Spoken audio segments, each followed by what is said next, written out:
Michel Foucault, a French historian and philosopher, explored how female sexuality was shaped by societal control, repression, and norms.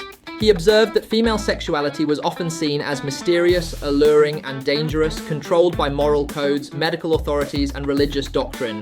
For centuries, institutions categorized women's desires, portraying them as fragile or unruly and in need of regulation. Foucault argued that managing female sexuality went beyond preserving morality, serving instead as a tool for controlling women's autonomy and, ultimately, their lives.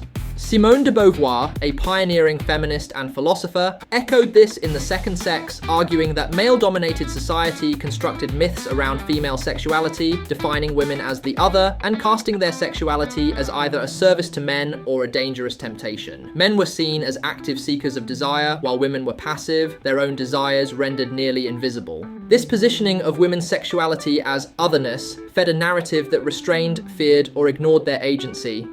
In ancient Greece and Rome, both male and female sexuality were tied to social order. Male desire was celebrated, while female sexuality was controlled as a potential source of disorder. As Christianity took hold, female sexuality was linked to sin, split between ideals of purity and fallen status. Women's desires became symbols of temptation, something to confess and control, a stark shift from the balanced views of the ancient world. Throughout the Middle Ages and Victorian era, these beliefs evolved into medicalized views.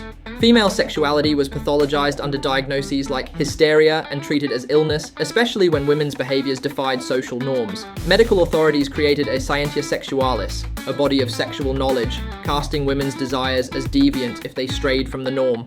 Foucault argued that this medicalization served as another form of control, presenting women's autonomy as a problem to manage. In modern times, feminist voices like Laura Bates in Everyday Sexism argue that remnants of these cultural narratives still persist, with women's expressions of sexuality often policed or shamed. Despite social progress, society still places limitations on women's sexual agency, reinforcing outdated fears that frame female sexuality as disruptive. Together, Beauvoir, Foucault, and modern feminists reveal a shared insight. Female sexuality is more than private desire, it's a site of cultural control. For centuries, it has been regulated and stigmatized, yet their reflections also hint at liberation. Where Foucault saw systems of control, Beauvoir envisioned freedom, imagining a world where women could define their sexuality on their terms. Their work suggests a path to viewing female sexuality not as a societal problem, but as a natural part of human experience. A dynamic integral to fully realizing human life. Found this fascinating? Want to shake off sex negativity and enjoy your intimate life in a sex-positive way?